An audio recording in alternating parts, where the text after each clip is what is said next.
प्रिय दर्शकों, आपका मैं स्वागत करती हूँ। आप सबको जय मसीह की।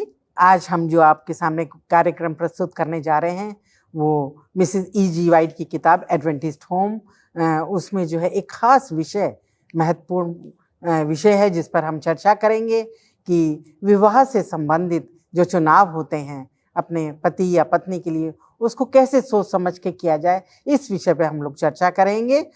इससे पहले कि हम अपनी चर्चा में आगे बढ़े, एक बाइबल का पद मैं चाहती हूँ हम लोग पढ़ लें।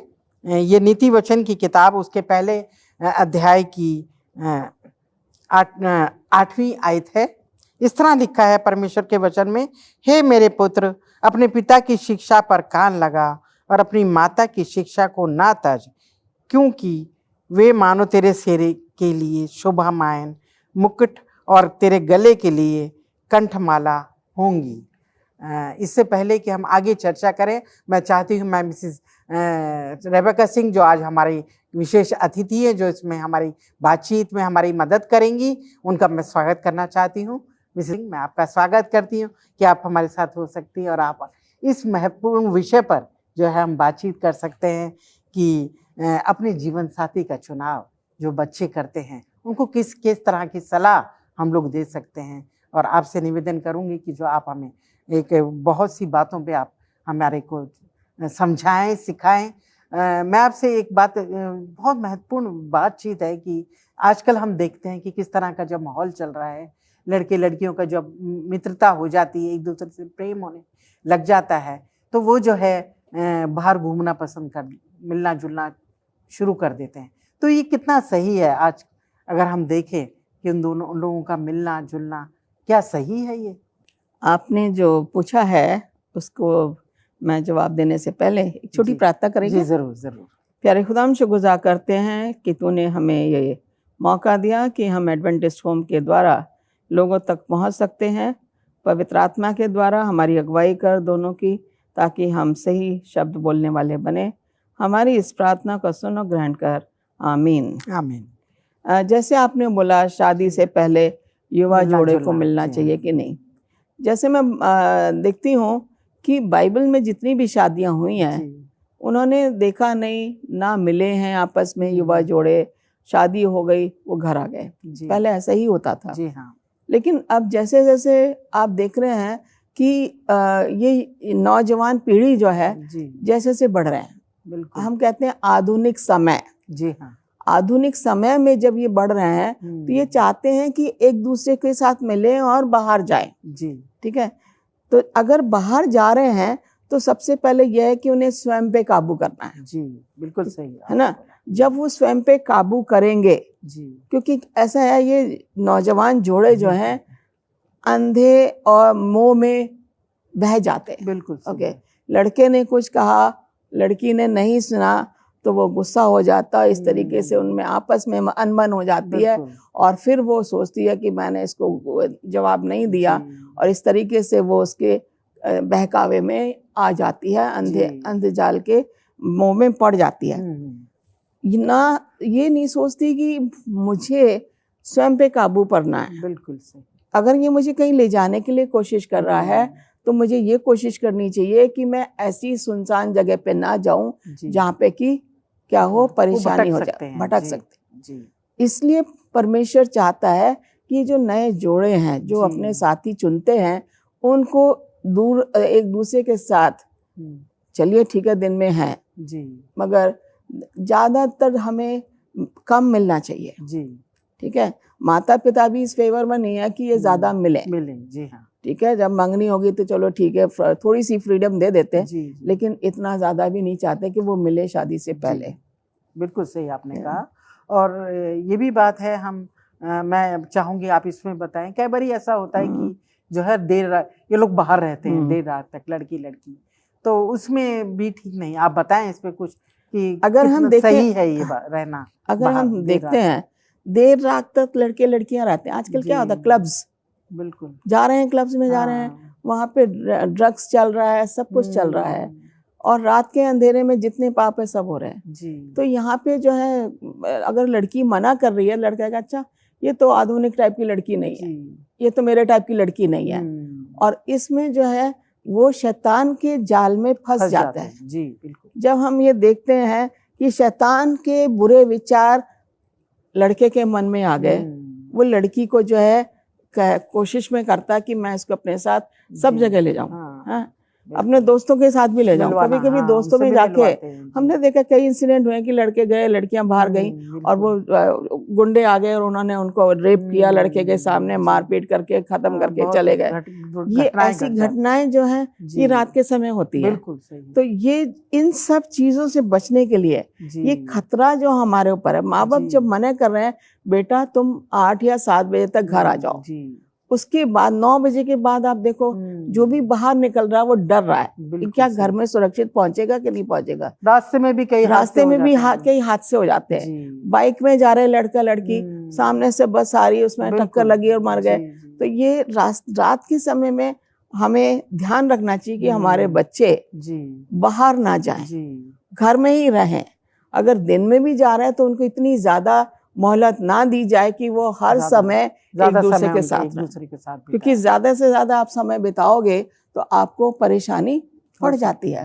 और परेशानी ऐसी हो जाती है कि माँ बाप को पता नहीं लगता मैं क्या करें, ये बच्चे के लिए मैं क्या करूं, ये ऑलरेडी परेशानी में है।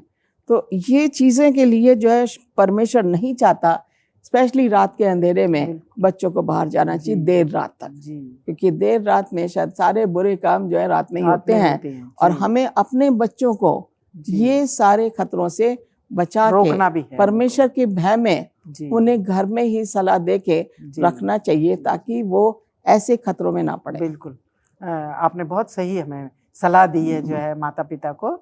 यहाँ हम छोटा एक ब्रेक ले लेते हैं। दर्शकों आप भी हमारे साथ बने रहिएगा। जैसे कि अभी कितना महत्वपूर्ण बात उन्होंने बताई कि जो है हमें बच्चों की जो है देखभाल करनी है, कि वो जो है हमें उनको ऐसा मौका ना दें, उनको संभाएं, सिखाएं कि तुम्हें देर रात तक बाहर नहीं रहना है और ज़्यादा मिलना जुलना नहीं है, कहीं तुम गलत किसी उसमें ना पड़ जाएं, कोई घटना ना ऐसी घट जाए। तो जो है माता पिता को ध्यान रखना और बच्चों को भी जो टीनेज है उन्हें भी ध्यान रखना है।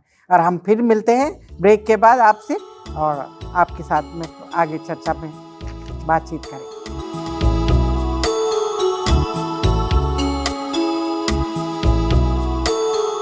दर्शकों आपका फिर से एक बार स्वागत है। जो चर्चा हम कर रहे हैं परिवार के बारे में, उसमें हम आपसे बातचीत करते हैं। यहाँ पे हमारी जो मेहमान हैं उनसे बातचीत कर रहे हैं। मिसेस रेबेका सिंह, एक बात हम देखते हैं बहुत ज़रूरी कि जो लड़के लड़कियां हैं वो अपने चुपचाप से संबंध बना लेते, माता पिता को नहीं पता होता। तो इसमें आप क्या कहना चाहेंगे कि बच्चों को बताना चाहिए, माता पिता के नॉलेज में ये होना ज़रूरी है कि उनका कोई रिश्ता, उनकी बेटी का किसी से रिश्ता है या उनके बेटे का किसी से रिश्ता है, उनको बताना ज़रूरी है या नहीं? आपने बहुत सही कहा है जी। अगर हम देखें कि युवाओं को अपने रिश्ते की बात माता पिता से नहीं छिपानी चाहिए। मेरे दिमाग में जो है याकूब की कहानी आ रही है जी। याकूब जब अपने घर से भागा था जी, तो उसको रात में एक सीढ़ी दिखाई दी जी, और उसे पता लगे कि परमेश्वर उसके साथ है जी। जब वो जाता है अपने मामा के घर, लाबान के घर जाता है, तो उसको सबसे पहले रेचल दिखी जी, जिसने उसको पानी भी पिलाया और फिर वो उसके घर भी गया और उसने उसको जो है उसको अपने जीवन साथी के रूप में चुना जी, है ना। और जब उसने उसके पिता से रेचल को मांगा जी, तो उसके पिता ने जो है उसको बोला कि तुझे इसके लिए 7 साल काम करना पड़ेगा। बिल्कुल। और जब पिता ने क्या करा, उसने बड़ी लड़की से इसकी शादी कर दी जी। इसने सच बोला कि वो किससे प्यार करता है, लेकिन उसने बड़ी लड़की से शादी कर दी। इसने पूरा कुछ बता दिया कि मैं इससे प्यार करता हूँ जी।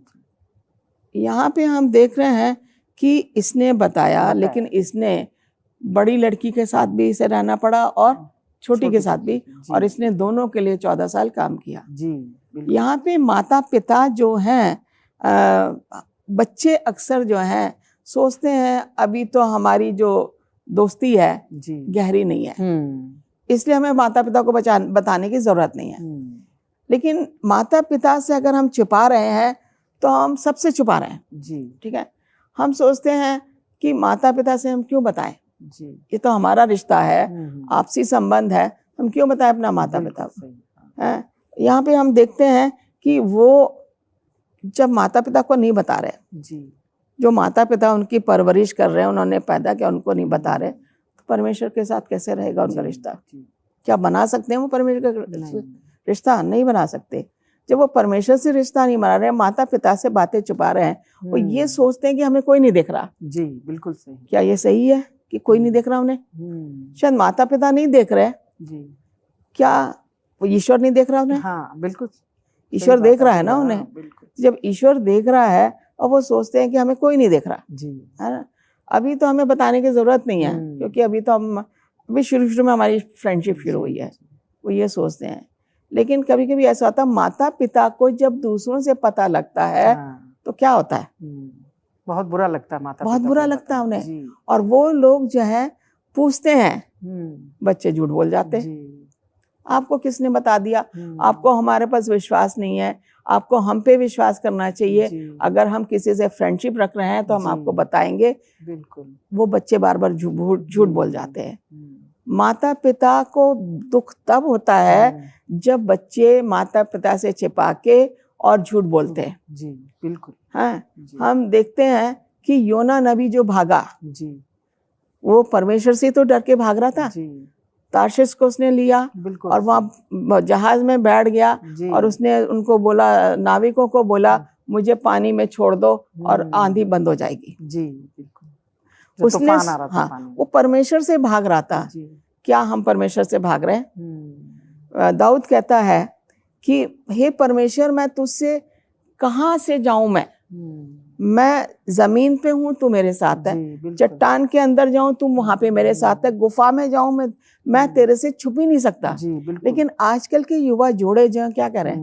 हमें माता पिता को बताने की जरूरत नहीं है। क्यों बताएं हम माता पिता को? जब वो ऐसे करते हैं तो उनमें परमेश्वर का भय नहीं होता। जो चीज हम अपने मालिक से छुपा रहे हैं, जिन्होंने हमारे साथ विश्वास किया, हम पे भरोसा किया, और आज हम उनसे जो है छुपा रहे हैं, तो हमारी जिंदगी कैसी होगी? जिंदगी होगी हमारी क्या होगी? खराब होगी ना। खराब हो जाती है। परमेश्वर से हम दूर हो जाएंगे, अपने आप को हम परमेश्वर से दूर करेंगे। और शैतान यही चाहता है। जब शैतान ये चाहता है तो शैतान खुश हो जाता है। और ये लोग सोचते हैं कि सब चीज सही चल रही है, जबकि ऐसा नहीं है। वो सोचते हैं, जब वो परेशानी में पड़ जाते हैं, वो बच्चे परेशानी में कब पड़ते हैं? जब देखते हैं कि अब पानी सर के ऊपर से चला गया, संकट उनके सामने है, परेशानी उनके सामने है, वो माता पिता के सामने तब गिड़गिड़ाते हैं। तब माता पिता क्या करते हैं? माता पिता को ज्यादा दुख होता है। बिल्कुल, क्योंकि उन बच्चों ने वो किया जो कि उन्होंने पहले करना चाहिए था, माता पिता को बताने के लिए। जब वो ऐसा कर रहे हैं, क्या वो परमेश्वर के पास वापस आ सकते हैं? नहीं आ सकते। माता पिता क्या करेंगे? अगर उनके दिमाग में कुछ भी नहीं सूझ रहा है तो वो ये कोशिश करेंगे, हम परमेश्वर के पास जाएं। बिल्कुल। हम परमेश्वर से सलाह लें, हम परमेश्वर के सामने गिड़गिड़ाएं। जब हम परमेश्वर के सामने गिड़गिड़ाएंगे तो परमेश्वर जो है हमें क्या करेगा? अगुवाई करेगा। वो हमारे बच्चों को कहेगा कि मैंने इनके पापों को क्षमा कर दिया है, तुम भी क्षमा करो। बिल्कुल। परमेश्वर हमारा जो माफी का परमेश्वर है। तो जब माँ बाप कहते बेटा फिक्र मत करो, हम तुम्हारे साथ है, कहते कि नहीं कहते माँ बाप? क्यों कहते हैं वो? क्योंकि वो चाहते हैं बच्चों का भला रहे, वो चाहते हैं बच्चे परमेश्वर में बने रहे। अगर इन बच्चों ने गलती की तो हमारे बच्चे हैं, कोई दूसरा हमारे बच्चों पे उंगली ना उठाए। अगर पड़ोसी हमारे बच्चे पे उंगली उठाएगा तो हम क्या करेंगे? हमें गुस्सा आएगा, बहुत दुख होता है, बहुत दुख होता है, गुस्सा भी आता है, दुख भी होता है कि हमारे बच्चे हैं, हम उनको संभाल रहे हैं, हम वो परेशान हैं तो हम हमारे साथ है, हमारा परमेश्वर इन बच्चों के साथ है, आपको क्या परेशानी है? और हम बच्चे जब छिपा रहे हैं तो फिर दुख होता है। लेकिन बाद में बच्चे रियलाइज करते हैं कि हाँ अब मुझे क्या करना चाहिए। कोई भी चीज मम्मी डैडी को कहेंगे, डैडी मुझे माफ कर दो, जैसे वो प्रोडिगल सन था, जी, गिड़गिड़ाया कि मैं तो आया हूँ, मेरे को नौकर जैसे रख लो, बिल्कुल। माफ कर दो, अगली बार से ऐसा नहीं जी, करूंगा। यहाँ हम चर्चा को दोबारा इसको जारी ठीक। रखेंगे और यहाँ एक छोटा ब्रेक लेते हैं। दर्शकों, आप भी हमारे साथ बने रहिएगा, कहीं जाइएगा नहीं, और इस विषय पर हम फिर आपसे चर्चा में उपस्थित होते हैं।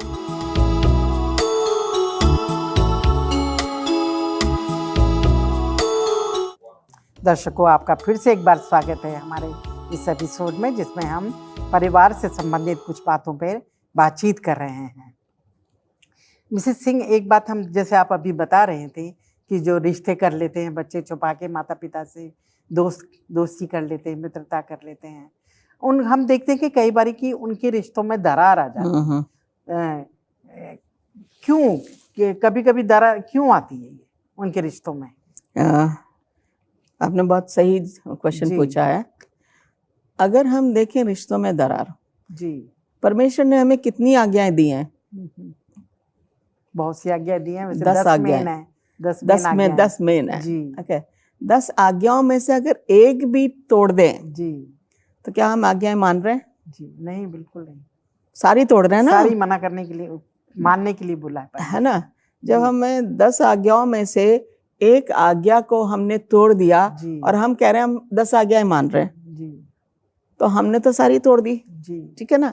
तो इसी तरीके से हम देखते हैं कि रिश्तों में दरार, ओके, परमेश्वर से संबंध कट गया तो रिश्तों में दरार आ गई। एक दूसरे पे शक किया तो रिश्तों में दरार आ गई। जब हम एक दूसरे पे भरोसा नहीं करेंगे, जब हम आपस में रिश्ता नहीं कायम कर पा रहे, परमेश्वर से रिश्ता कैसे बनेगा?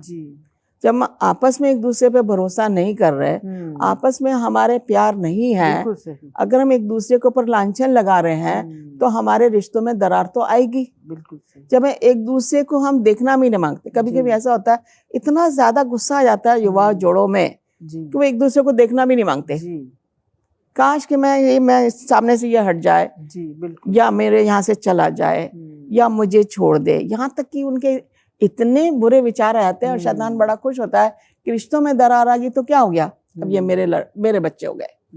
तो यहाँ पे जो है रिश्तों में दरार जो है, ये जो है इनके परिणाम बहुत ही बुरे हो सकते हैं, जी, अच्छे नहीं हो सकते। क्योंकि जिसने परमेश्वर का साथ छोड़ दिया तो वो अपना रिश्ता बराबर से नहीं बना पाएगा, चाहे वो कितनी भी कोशिश करे, चाहे उसको लोग कितना भी सलाह दें, जब तक कि वो अपने आप को आत्म त्याग नहीं करेगा, अपने आप पे संयम पे काबू नहीं करेगा, अपने व्यवहार में बदलाव नहीं लाएगा, अपनी भाषा में बदलाहट नहीं करेगा।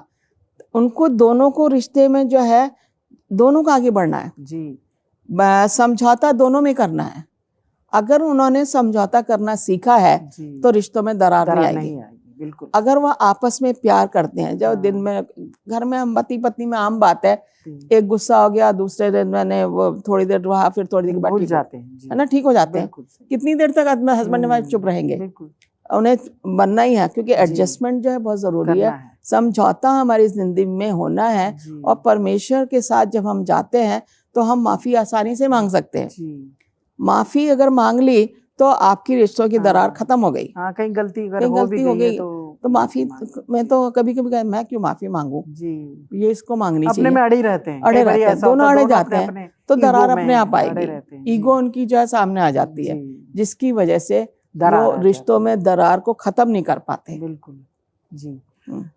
एक बात और भी मैं देख रही थी कि जब इन जवान जो पति पत्नी है, जो जोड़ा है नया, इनका परमेश्वर से रिश्ता होना कितना जरूरी है, ये इस पे आप कुछ समझाएं कि उनको अपना रिश्ता परमेश्वर के साथ कितना जरूरी कायम रखना है, बना के रखना है। आप जब खेत में बीज बो रहे हैं जी, तो उसके साथ जो है खराब बीज भी आ जाते हैं। बिल्कुल, है ना। आपने जो बीज डाला खेत में, आपको नहीं पता इसमें कितने खराब हैं, लेकिन उसमें खराब बीज भी आ गए। जब वो खराब बीज आ जाते हैं तो उसमें अच्छा बीज तो आएगा नहीं, बुराई बीज आएगा। तो इसी तरीके से जब आपके बच्चों को आपने सही ढंग से परवरिश नहीं की, सही ढंग से उनको बताया नहीं परमेश्वर के बारे में, तो क्या होगा, बच्चे तो इधर कहीं भी भटक जाएंगे, है ना। ये कह रहे हैं जब हम परमेश्वर से अपना रिश्ता बना कर रखते हैं तो हमारे रिश्तों में दरार नहीं पड़ सकती। उनके जो लोग अपने बच्चों को, अक्सर मसीही खानदान में अक्सर लोग सुबह बच्चों को क्या करते हैं, प्रार्थना करके बाहर भेजते हैं। जिस परिवार में प्रार्थना और बाइबल का अध्ययन नहीं हो रहा है, उस परिवार में क्या है, शैतान आराम से शैतान आ रहा है और वो रिश्ता तोड़ने की। और अब हमें माता पिता को जरूरी है कि बच्चों को सिखाएं परमेश्वर के बारे में, बिल्कुल, है ना। तो मत्तियुस की ट्रेनिंग किसने दी थी, उसकी नानी और माँ ने दी है। हम देखते हैं पौलुस को ट्रेनिंग कहाँ से मिली, उसके गुरु ने दी, गमालियल ने उसको सिखाया। लेकिन जब उसने अपने आप को बदला, जो शाऊल था, जब उसने अपने आप को बदला तो पूरी तरीके से बदलाव आया। जब हम अपने आप में बदलाहट लाते हैं तो पूरी तरीके से बदलाहट आ जाती है। जब हमारा रिश्ता परमेश्वर से कायम हो रहा है तो पूरी तरीके से हम परमेश्वर के होके रह जाएंगे। परमेश्वर हमारे जीवन को बदलता है, परमेश्वर हमारे जीवन को बदलता है। और जब हम जितना परमेश्वर के नजदीक रहेंगे, हमारे जीवन में तब्दीली आती चली जाएगी और हमारे रिश्तों में दरार नहीं पड़ सकती। व्यवहार अच्छा रहेगा, हमारे पड़ोसी हमसे खुश रहेंगे, हमारा समाज हमसे खुश रहेगा, हमारे माता पिता खुश रहेंगे, हमारे सास ससुर खुश रहेंगे। जब ये लोग खुश हैं तो पति पत्नी भी खुश रहेंगे। जब उन्होंने अपने रिश्तेदारों को खुश रखा है और जब वो जा रहे हैं उनकी सेवा कर रहे हैं, ये सेवा जो है मसीही का एक ऐसा औजार कह लेना चाहिए या सर्विस कह लेनी चाहिए, मिशन सर्विस की सेवा ही हमारा वो है, काम है एक मसीह होने के नाते। जब हम सेवा कर रहे हैं तो हम क्या सोच के सेवा कर रहे हैं कि क्या मैं ऊपरी दिखावटीपन के लिए कर रही हूँ या मैं सच्चे मन से कर रही हूँ। जो इंसान सच्चे मन से सेवा करता है वो परमेश्वर के भय में सेवा कर रहा है, लेकिन जो सच्चे मन से सेवा नहीं कर रहा परमेश्वर के भय में नहीं कर रहा। इस एपिसोड को खत्म करेंगे और हम यहाँ पे एक छोटी सी प्रार्थना कर लेते हैं। आपने बहुत अच्छे ढंग से हमें सिखाया, आपका धन्यवाद देती हूँ। आइए हम प्रार्थना कर लेते हैं। हमारे सर्वशक्तिमान दयालु पिता, आपका धन्यवाद देते हैं कि आप हमारी अगुवाई करते हैं प्रभु जी, और आप हमने सिखाया है आपने कि अगर हम आपके साथ एक मजबूत रिश्ता रखते हैं, संबंध बना के रखते हैं, तो हम अपने बच्चों को भी उस मार्ग पर लेके चल सकते हैं। प्रभु हमारी इस दुआ को हमारे उद्धारकर्ता प्रभु यीशु के नाम से मांगते हैं, सुन और ग्रहण कीजिए, आमीन। प्रिय दर्शकों, आपका भी मैं धन्यवाद देना चाहती हूँ कि आप हमारे साथ बने रहे। और प्रभु जैसे कि हम सीख रहे हैं, मिसेस रेबेका सिंह ने बहुत अच्छे से हमें बहुत सी बातों पे हमें सिखाया है कि किस तरह से बच्चों को माता पिता से छिपाना नहीं है और एक अच्छा रिश्ता परमेश्वर के नज़दीकी में रखना है और उनको सिखाते रहना है। आपको परमेश्वर आशीष दे।